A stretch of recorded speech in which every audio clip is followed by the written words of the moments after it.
Welcome to another episode of the MMA Lock-Cast. I'm your host, Manpreet, aka MMA Lock of the Night, and your boy on Twitter at MMALOTN. We are back. It feels like fucking forever. I was telling my man Big Rob that if that one day comes that 3-week stretch comes where there's no fucking UFC event and I have to be absent from this chair for 3 weeks, it's gonna be like putting on a new glove after I get back. I'm not looking forward to it. I hate these like 1 week breaks, 2 week breaks. But I gotta kind of use that time to really just fucking chill out. It's a lot of work that goes into the studying, as you guys obviously know. There's 12 fights a card, sometimes 13 fights a card. So you really got to dedicate your time and trying to find those spots that you can feel like you can exploit. So I was so happy for that 1 week off. The Bellator card that I did make bets on this past week, it seemed more like no-brainer plays for me. So I was really looking forward to, just fucking taking some time off and refreshing my brain and getting back into it, especially coming off a little bit of a rough stretch to the last couple of events, excluding Bellator 225. So let's go. Actually, you know what? We're going to be going over UFC Shenzhen. Shenzhen. Hopefully I said that right. Headlined by Jessica Andrade against Weili Zhang. I've been high on Zhang since she made her UFC debut. I think she's going to be a problem for Jessica Andrade. Will she defeat her? I don't know. You're just going to have to stay tuned or just fucking skip to the end and see if I actually picked her or not. Regardless, first let's go over the past two events that I had since that's the last time we spoke. UFC 241, Anaheim. Headlined by Daniel Cormier and Stipe Miocic. I can't remember the last time I've ever been as confident in a fighter as I was Daniel Cormier before going into a fight. Especially the last time he fought Stipe Miocic. I should have made that my lock of the night play at that plus 240 crazy odds that I got, but I don't know. I shied away from the trigger as that much. Still ended up playing 2 units on him. Wish I played more. Regardless, I was super confident in him coming back this time around. Stipe Miocic out for a whole year. Daniel Cormier just everywhere skillfully is probably the better fighter. And that showed for about 3.5 rounds before Stipe started to take over with those body shots. But, as a boxer, he's probably the better boxer, but he was implementing such a weird game plan. I know my man Kenny Florian went really hard on this last week on his Anakin Florian podcast, but man, with the skill set and fight IQ that Daniel Cormier has, it was kind of... it was almost appalling that he was going in with that type of game plan. I completely understand, keeping Stipe on his back foot, pressuring, but I feel like his striking defense could have been a little bit better. Regardless, Stipe made an adjustment in that 3rd round and just fucking, or 4th round, it's been 2 weeks, I can't fucking remember. It was either 3rd or 4th round. He made that adjustment, started going to the body of Daniel Cormier, and then eventually put him out. Man, that was a tough L to take considering how well Daniel Cormier, the fact that Cormier was up pretty much 3 rounds before he actually got finished. Those ones are kind of the worst. The fight's really going your way, but especially when the guy's kind of taking more risks. Like, he had a flawless first round after he took Stipe down and was able to control him. Stipe had nothing off his back, couldn't even get up either. So you would think that a guy like Daniel Cormier with a wrestling prowess and the cardio that he's shown his cardio that he's shown in his past couple fights, we know that he can go the 5 rounds. We know that he has the gas tank, and he's even gone with the GOAT 5 rounds as well. So I was expecting a little bit more of a wrestle-heavy game plan here from Cormier. It seemed like he wanted to get Miocic out of there early. However, even if you implement a wrestling game plan, I think he could have opened up some submission opportunities for himself too. But he chose to fucking fight it the hard way, and he ended up taking the L. And so did we. -5 units on a lock of the night play there. Very, very fucking demoralizing. Not to mention everything else that happened that night. So I ended up going 2-3 that night with Cormier, kind of capping it off. I'll quickly go over the other ones. I had a 1.5 unit play at plus 120 on Hannah Cyphers and Kyung Ho Kong. Probably should have made that my lock of the night play, if anything. Next up, we had Manny Bermudez against Casey Kenny. Casey Kenny always coming on top on some of these scrambles. Manny Bermudez loves to hunt for that submission, so he often gives up his position, but up until this point, he's always found the finish. Unfortunately, Casey Kenny was able to stay out of those submission attempts, and then eventually right away with that decision victory, I believe it was. Next up, another hit that I had was Nate Diaz, plus 118 for 1.25 units is what I bet on it. 1.47 units profited. I love that play, man. Like, Anthony Pettis is a guy that can be easily broken, and I kind of learned that in the Poirier fight, Poirier and Pettis, and I was really high on Pettis going into that fight, but it seemed like as soon as things were not going his way, he would always find a way to get out. I know I bet on him against Tony Ferguson. That was strictly on, based on the fact that he was a plus 300 underdog, and if Tony Ferguson leaves himself to get hit, and Anthony Pettis is pretty precise with most of his striking. However, Tony Ferguson's pace and pressure, which I believed would have been the culprit of his victory there, it came through fruition, and it broke Anthony Pettis, and Nate Diaz goes out there and breaks Anthony Pettis again. So if you can get fucking anybody against Anthony Pettis at plus money, but not just anybody, right? Somebody that's known to have forward pressure, very durable, and a great fighter, just like Nate Diaz, you got to take the fucking shot, even if Nate has been off for as long as he was off. But yeah. And then lastly, I had then Ian Heinisch loss to Derrick Brunson. I think that was more of an impulsive play on my part. I got to be fucking smarter than that. It's so dumb that I made that mistake.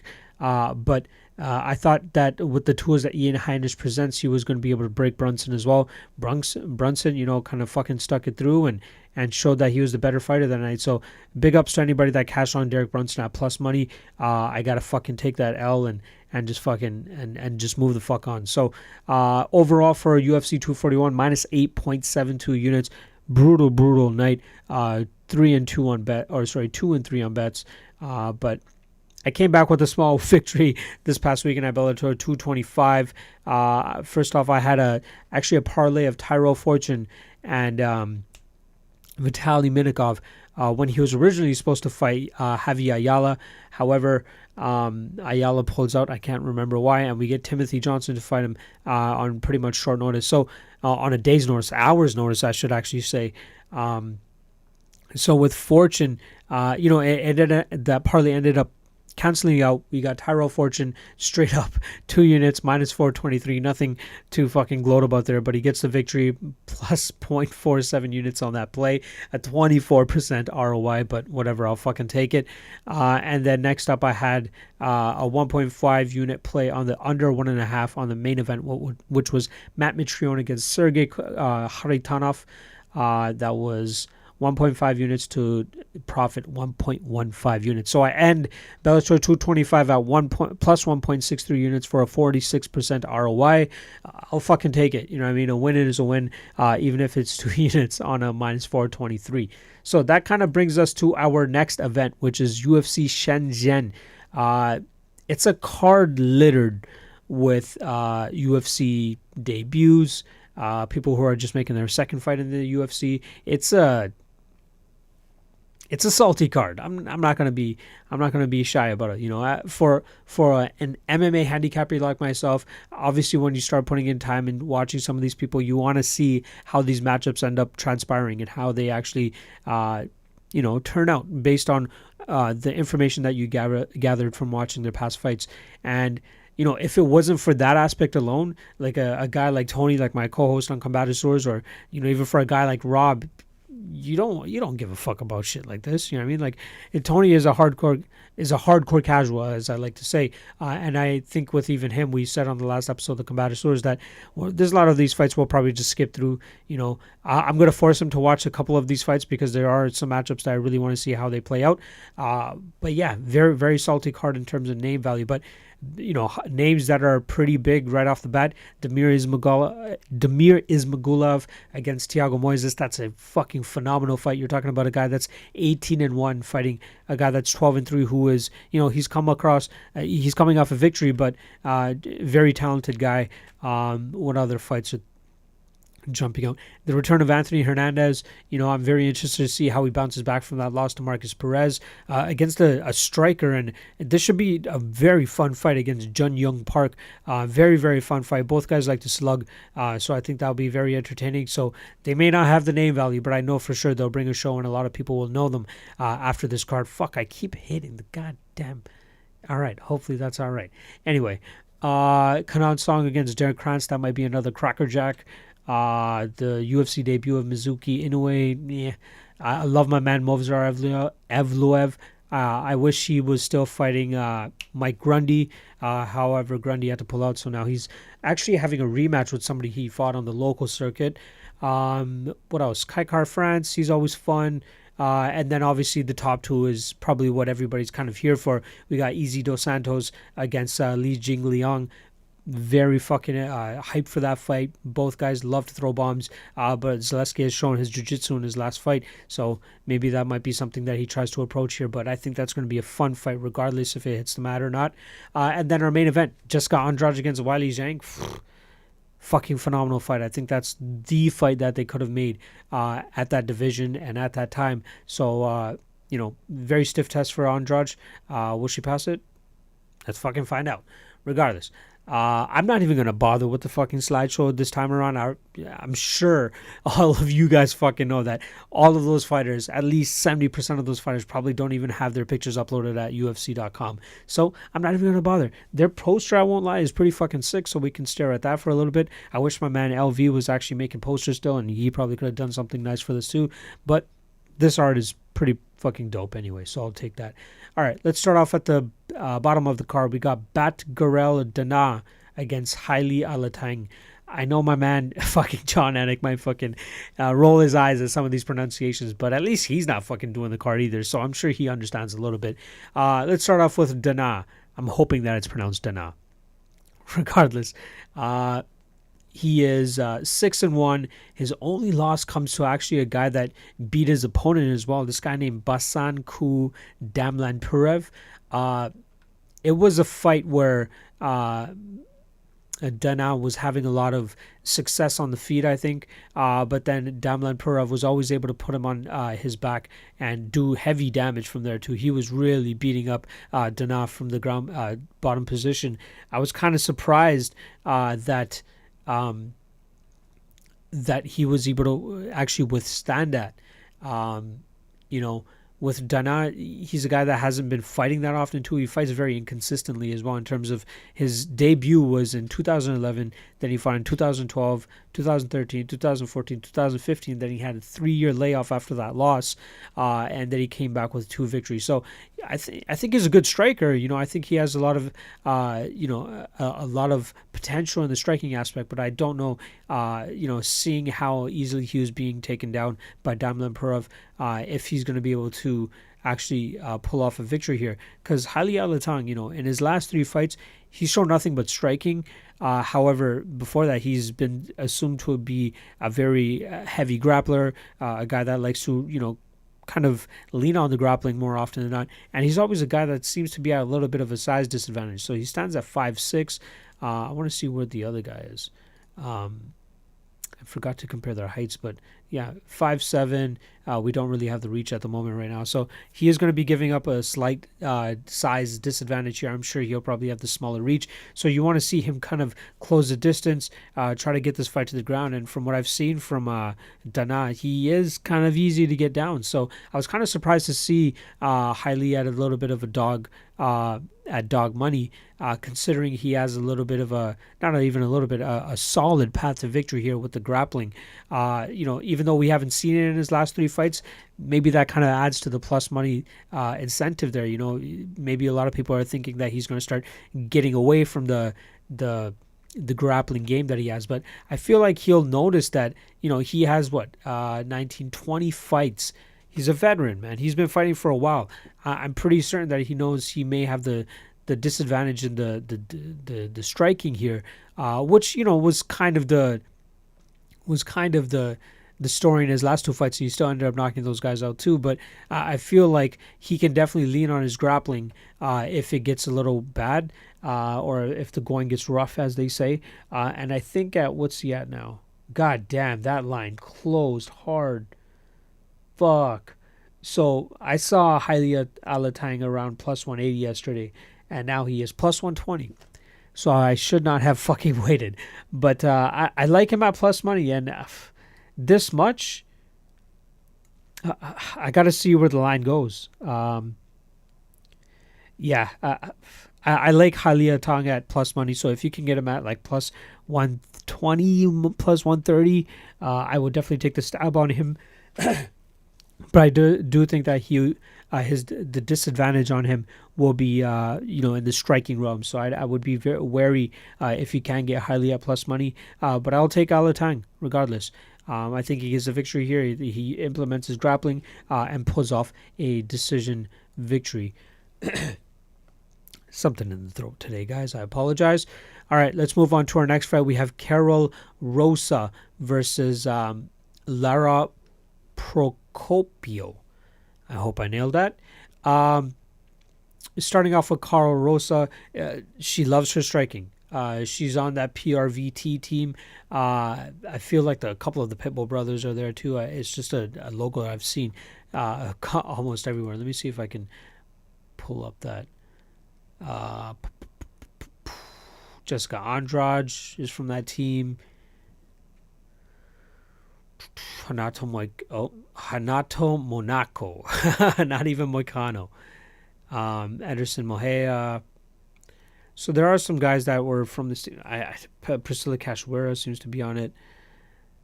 Man, there seems like a lot of other people that I feel like were on this team because I always see that logo everywhere. Anyway, she is a striking dominant fighter. You know, in her last fight against Giselle Mohea, she showed a lot of great leg kicks. She ended up finishing the fight near the end of the third round, so with about 39 seconds to spare. But I think in this fight with Lara Procopio, who's going to be looking for the takedown and trying to get submissions as often as she can, or at least, as soon as she can, I think she's going to have some trouble here. I think Karol does a very good job of bringing her feet back after she kicks, and she's very pertinent on making sure she implements her leg kick game as well. She did a lot of damage to Giselle, which ended up leading to that finish. So in this fight against Lara, I think she needs to maintain that confidence in her leg kicks and make sure she gets them back quickly enough that Lara isn't able to kind of jump in on a takedown. I'm not taking too much. I'm not taking too much from the fact that Karol was able to stuff all of Giselle's takedowns. Giselle was a 38-year-old, didn't seem the strongest, seemed like she was giving up strength in that fight. And Lara Procopio is, a younger fighter. I think she's a little bit stronger than Giselle, so we got to be sure that, she's going to be the smaller one too, so or the shorter one, so she might have a little bit more the ability that her hips are going to be lower to the ground. She might have the better advantage of getting this fight to the ground. So the fight being at a pick'em is kind of, is understandable. This is a stay away fight for me completely, to be completely honest. Both girls aren't like the most sharp girls either. One is obviously more proficient in striking than the other, and the other one seems to have a pretty good jiu-jitsu game. But I don't know who. You know what? I'll go with Karol Rosa strictly due to the fact that I think her stand-up or more polished stand-up will be able to keep her fight keep the fight standing, and I think that she's going to beat up Lara on the feet. But you guys know me. I prefer the grappler in most instances, but definitely not this time around. But it's not confident enough in me to actually make a bet on Karol. But if you're going to force me to make a pick, it's going to be Rosa for sure. All right, next up is Thiago Moises against Damir Ismagulov. That line as well is really closing, and it opened at minus 387 for Damir, got up to minus 258, got back down to minus 360, and now it's roughly around the minus 167 range. That just shows you how confident people are in Thiago Moises. I love Ismagulov. The only issue that I have with him is sometimes it feels like he can take a little bit too much time to implement his game. He's a very striking, heavy fighter. He likes to methodically pick apart his opponents. But if you're going into a fight like that with Thiago Moises, I think Moises could even win this fight with volume alone. I don't think that he will win this fight, though. I don't think that Ismagulov deserved the minus 300-ish type of price range he was initially at. I think this fight is definitely a lot closer, which is why the line is reflecting that, or the line movement is currently reflecting that. But I don't know if we'll actually see Damir Ismagulov flip to an underdog. I think that the line will stick probably around the minus 150-ish range. I think there's still going to be some movement coming in on Moises. But I like Ismagulov here. If I can get him at the minus 150-ish range, I might just drop a 1.5 unit play on him. I think he's very efficient with his striking. Obviously, yeah, his work rate is a little bit to be desired. However, I think he does enough always to win, and I think he's going to be the better striker here against Thiago Moises and might be able to lull him into some of these, the one thing that I did well against Joel Alvarez is kind of feint a jab to the body, but that would always force Joel to bring his guard down, and then he'll come right over with a right hook or just an overhand right of some sort and land cleanly. His elusive style with his striking, he's very he moves very well too. He has a lot of good upper body movement as well to slip and slide out of some of these slip some of these shots and then come back with the counter of his own. So I think that he'll have the advantage on the feet here, and I don't think he has much to worry about in terms of this fight hitting the ground. I don't believe that Moises possesses the takedown ability to get Ismagulov down. So I think this is a close fight for sure. I'm going to wait till at least the minus 150-ish range for Damir if it actually hits that, and then probably drop just a 1.5 unit play on him. But I think he's probably one of the more efficient strikers out there in the UFC, just the UFC roster in general. I think he has a huge ceiling. I think he definitely has title aspirations in the very near future, and I think a decision victory over here against Thiago Moises is probably what we're going to get. It's hard for me to pick against Moises because I did actually bet him in his fight against Beneil Dariush, in his fight against Beneil Dariush, even though he lost that fight. But I think that Damir just picks him apart on the feet, and Thiago is never able to get this fight to the ground where he will probably have a little bit more of an advantage. However, I think that Ismagulov is just too good, and will keep this fight on the feet and just pick him apart and win. So I will bet it at minus 150 if I get that price tag, and I am picking Damir Ismagulov to win by decision. Next up, we got Yong against Khadis Ibragimov. Unfortunately, one of the fights I have not gotten the chance to really dig into, but I am going to take Khadis Ibragimov. Would I bet him at minus 280? Definitely not. I'm not that confident in the guy. He is 8-0. Just believe that, damn, he looks like he's like at least in his mid-30s. The guy's fucking 24. That's hilarious. But I think he's an interesting addition to the light heavyweight division, and I think he's going to have a little bit of a war with Zhang, but I think he still gets the finish here. That is Khadis. Khadis. Goddamn. All right, next up we got Andrade Soukhamthath against Mudaerji. Mudaerji coming off a pretty, somewhat impressive bout against Louis Smolka, even though he got armbarred in the second round. But he showed a lot of good submission defense. There was a lot of things that seemed to give Louis Smolka trouble there. He's mainly a striker, but he really showed off a lot of good jiu-jitsu defense and jiu-jitsu in general. Had a couple cool sweeps. Was close to locking up a triangle as well, but Smolka was able to slip out of it.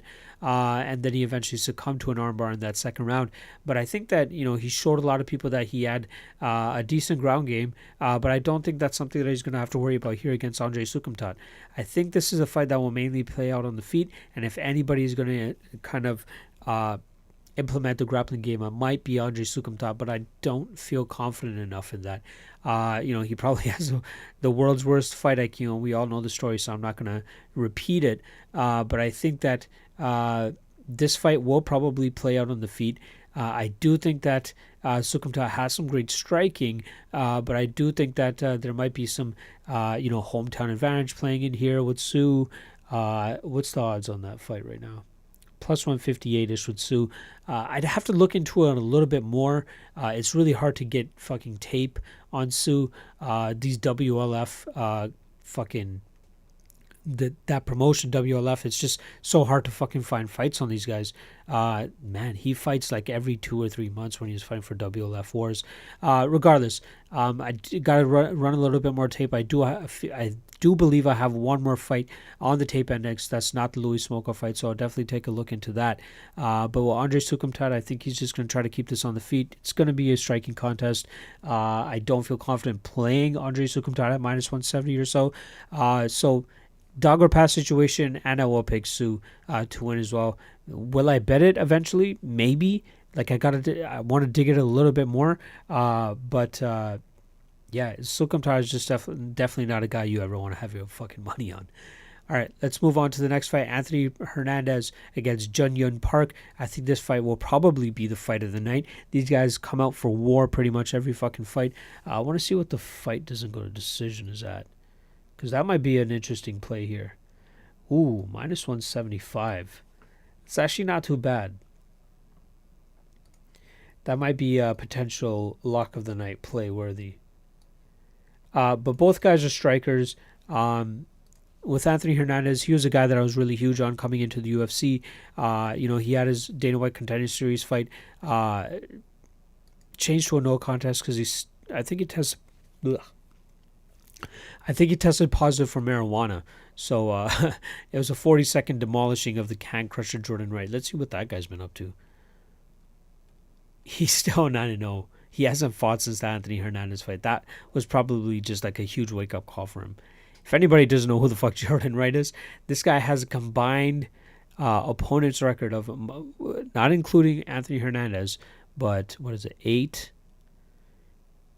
His last opponents have had 8 wins. That's 9 straight opponents who have a combined 8 wins, and 5, 15, 36, 41, 8-41 record for his opponents. That is the worst fucking string of fights I've ever seen for somebody before they got into like somewhat of a bigger promotion in Dana White's Contender Series.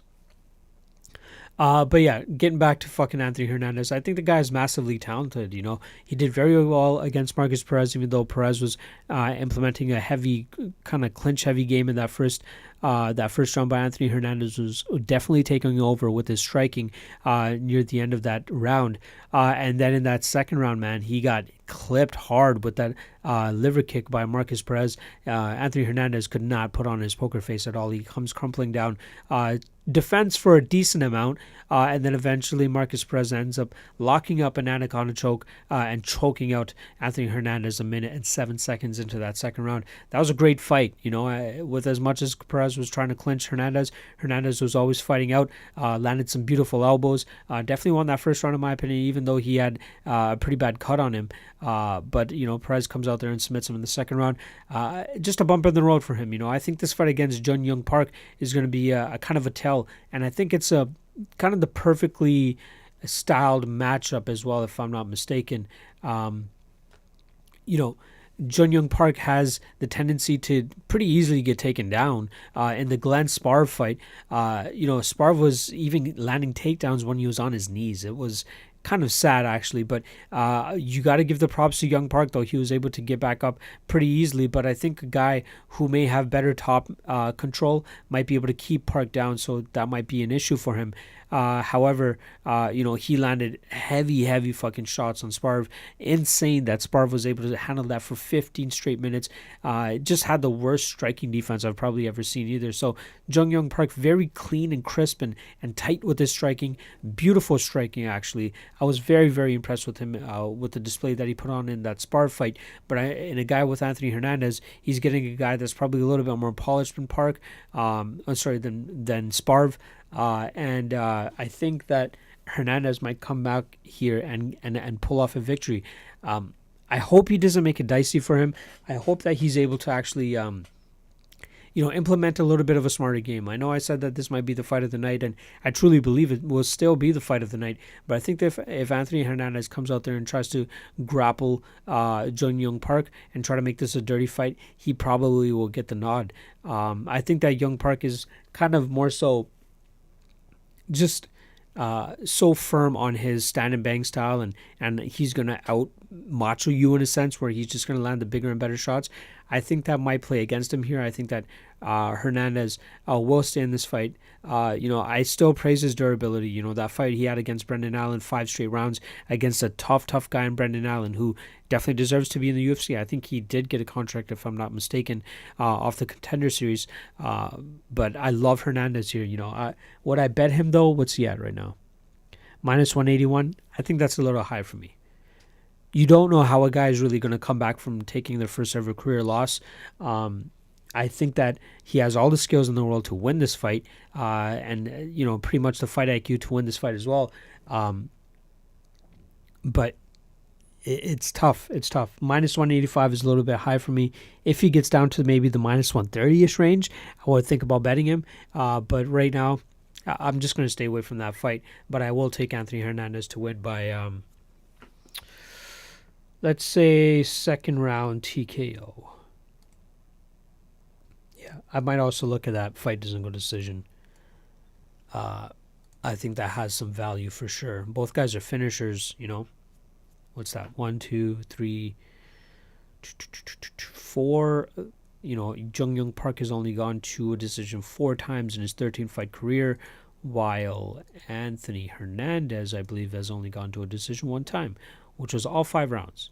Yeah, he's only gotten a decision 1 time. So with those chances, I like this fight to potentially not go to a decision.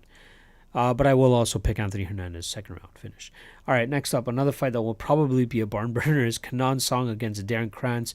Both guys love to strike. Derrick Krantz, had that unfortunate loss to Vicente Luque last time around. I believe it was a last-minute call-up as well. So, big up to him for actually taking the fight and going up against a guy like Vicente Luque, who's a fucking killer. I think this is a kind of a match made in heaven for both of these guys. This is the type of fight that they were both looking for. They want stand and bangers, and both of these guys will probably stand and bang. It's crazy how many fights Derrick Krantz has had. He's 24-11 coming into this fight, compared to Kenan, who's 14-5. I'll go with Derrick Krantz here. I just feel like he'll have the smarter game plan going into this. I don't think he'll have much trouble with the size of Kenan. I think that he'll be fine. I think he'll land the bigger shots. It's funny. He gives up about 2 inches in height, but actually has 2.5 more inches in reach. I like Krantz here. Let's see what the odds are. Even. I wouldn't even mind looking at the potential fight doesn't go to decision either. What's that at? Minus 185. Maybe that might be the play for this fight. I'll take a look at that a little bit harder. But I'm going to take Krantz by third round TKO. I think he just, his durability holds up against Song, and then he just out-cardios and TKOs Kenan in the third round. Next up, we got Mizuki Inoue against Yanan Wu. The fucking tough thing here for Mizuki Inoue is she's coming up in weight. She fought last time at 115. She's coming up to 125. I'm not sure exactly why, but I think the fact that she's making her UFC debut against a UFC tested fighter who's fought twice in the UFC already, as well as coming off a armbar victory over Lauren Mueller her last time around. Excuse me, guys. She was a plus 305 underdog going into that fight. That was crazy. And she pulled off an armbar. Skill-wise, I think that Mizuki Inoue is the better fighter. But with all those other X factors going into this fight, it's tough for me to pick Mizuki Inoue. She's roughly around minus 135 or so. I don't think so. I'm just going to pass on this fight. I will take Inoue by decision, but it's just too many things that you gotta take into consideration going into that fight. And is the risk really worth it in that fight? Not in my opinion. All right, next up we got Zhenhong Lu against Movsar Evloev. And for everybody out there, this is actually the second time they fought. They fought, when was this? Way back in June 6th, 2015, where Movsar Evloev grinded his way to a decision. His grappling is just so imposing, man. He's one of the guys that I really have my eyes on. He definitely showed it in his last fight against Sung Woo Choi, where he just grinded out Choi for 3 straight rounds. Stayed out of the harm of the striking, and eventually got this fight to the ground consistently. And I was really interested to see how it would work against a guy like Mike Grundy, who kind of has the same kind of style. So it would have been interesting to see, was that English style of Mike Grundy going to take over the Russian fucking wrestling style of Movsar Evloev. However, it seems like we're going to have to wait on that. I hope they rebook that fight after this fight, but we'll see if Movsar actually comes out with the victory here. From what I've seen from both guys, I think that Movsar has definitely gotten even more comfortable with his imposing grappling, and I don't think that Zhenhong has actually made any improvements in that aspect, or anything significant enough to not think that the exact same thing is going to happen this time around. The fucked up thing is that was Movsar's second fight as a professional MMA fighter. So in 2015, how old was this kid? In 2015, he was 21. So at 21 years old, he comes in against an 8-fight veteran, 8 pro fights in Zhenhong Lu, and just completely just out-grapples him, outworks him, outputs him. Oh fuck, he's minus 700 now. God damn. I was honestly looking to parlay him, even if he was in the minus 400-ish range, but minus 700 is just fucking ridiculous. I gotta see if that line somehow, some way comes back down a bit. But I love Movsar. He will always be one of my parlay pieces. No worse than minus 500 or so. But he was always going to be that cherry on top until he goes up against a guy possibly like Mike Grundy. I would have to see what the odds were on that fight were.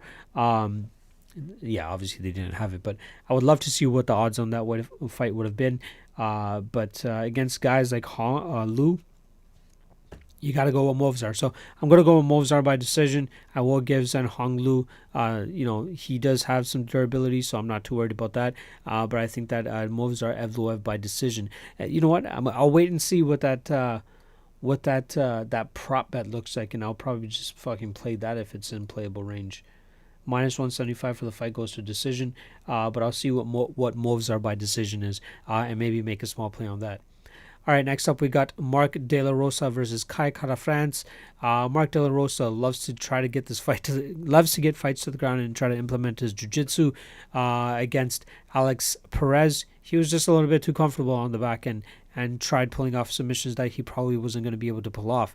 Alex Perez, advances to 22-6, I believe, with that victory, while Mark De La Rosa falls to 11-2. It's kind of unfortunate that he's giving up that much reach. Yeah, what was he? 135 against Alex Perez, and now he gets to go back down to 125 against Kai Kara-France. So he'll finally be, in the weight class that he probably should be at, considering the height that he's at. He'll be slightly taller than Kai Kara-France here, but he'll give up 1.5 inches in reach. It's going to be pertinent for Mark De La Rosa to get this fight to the ground. Kai Kara-France really throws bombs. Good striker, decent all-around fighter. Since his, he was on the Ultimate Fighter Season 24. He lost that, then went to Risen, lost that fight. But since then, he's won 7 straight fights, as well as 2 straight in the UFC. One coming off a huge victory over Howlane Paiva, who was 18-1 going into that fight.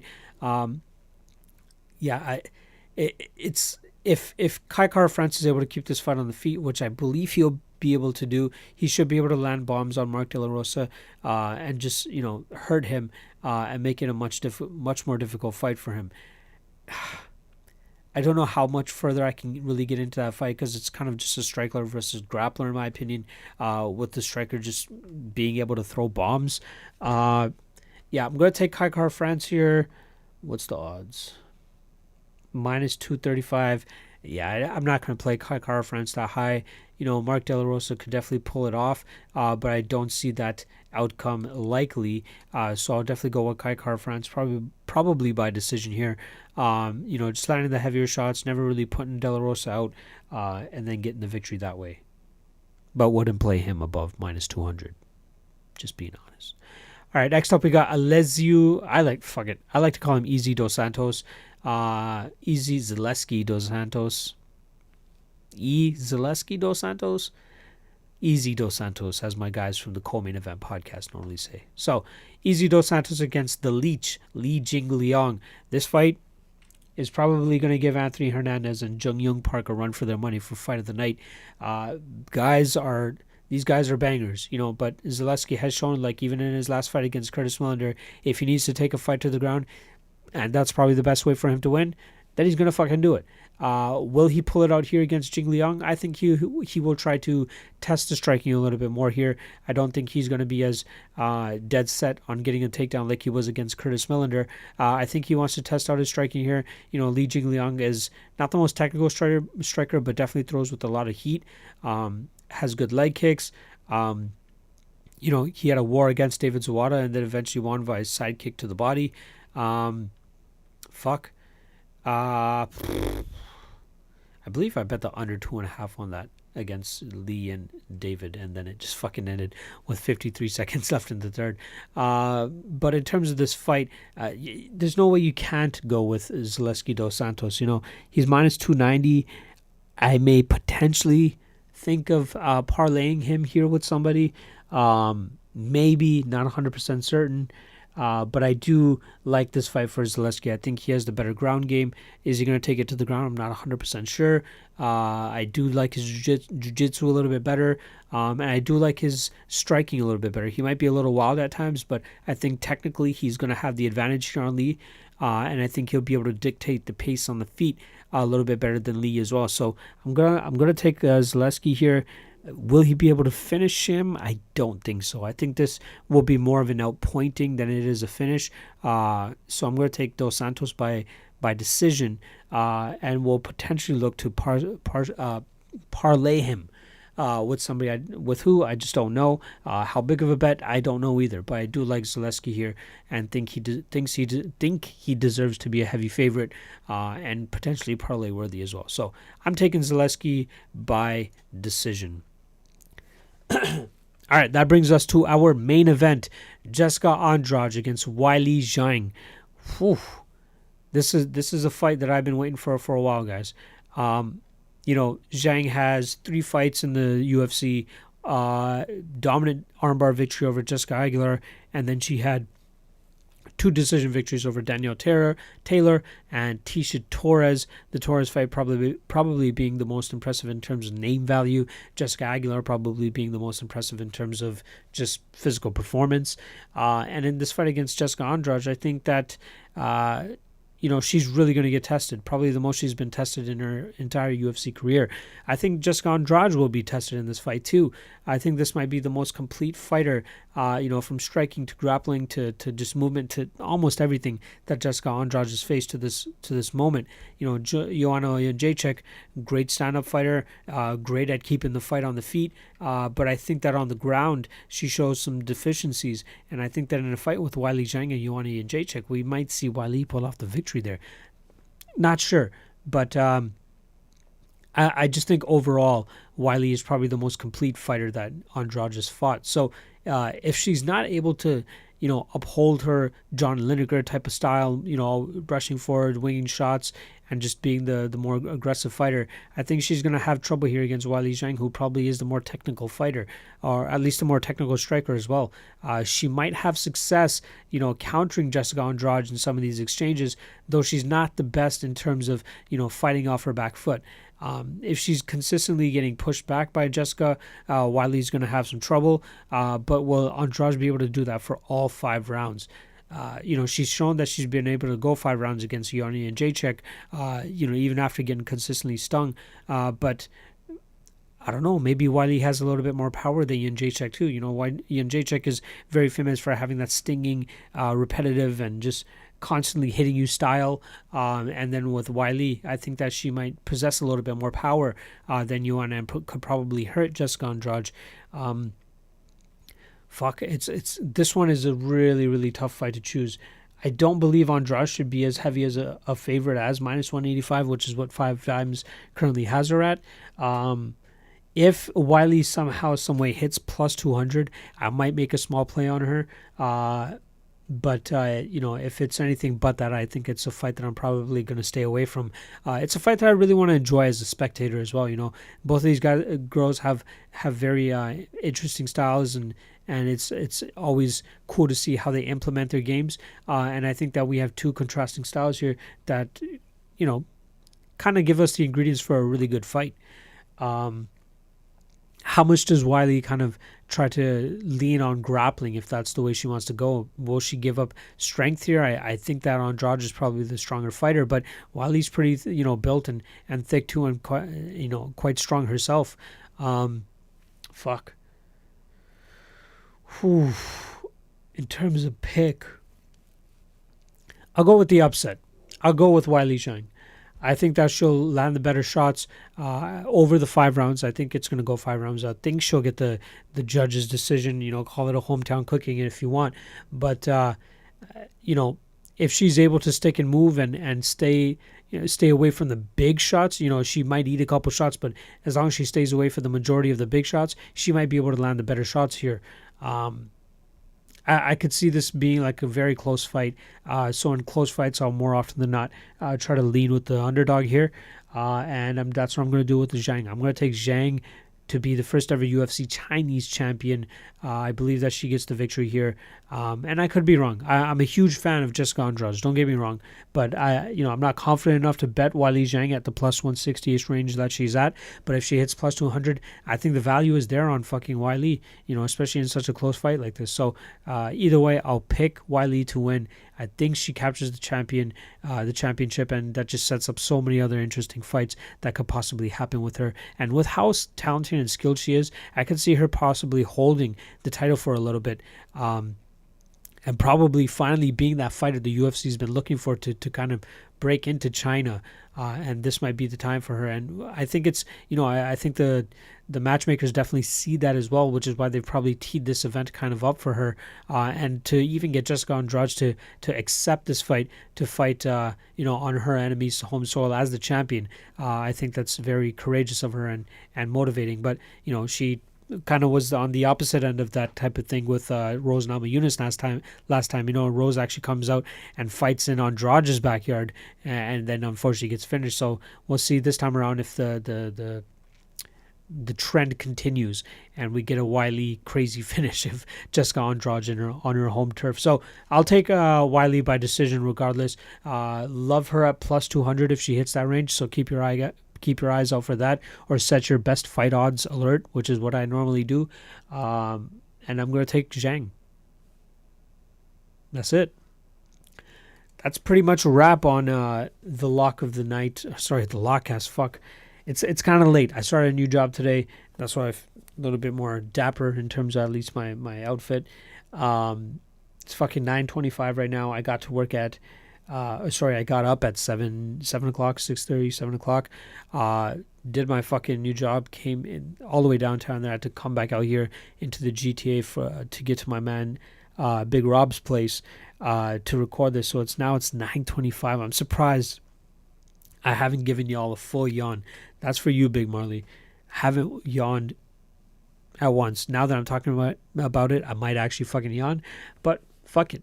All right, so follow me at MMA LOTN on Twitter. The website is MMALOTN.ca. Fuck, that's pretty much all I got. That's all I got. I'm done. I'll see you guys next week for UFC 242, I believe it is, which is Khabib versus Poirier, which goes down September 7th. I can't fucking wait for that one. A lot of juicy lines on that too, so I can't wait to break that down for you guys. But no bets yet for me for UFC Shenzhen. That should change very shortly, so make sure you guys keep your eyes peeled on my timeline. And that is it. Oh, also, I have a guest with me next week as well, since it's a pay-per-view event. I can't wait for you guys to hear from him. But yeah, that's about it. I'm done. I swear, I'm done now. I'm out. Later.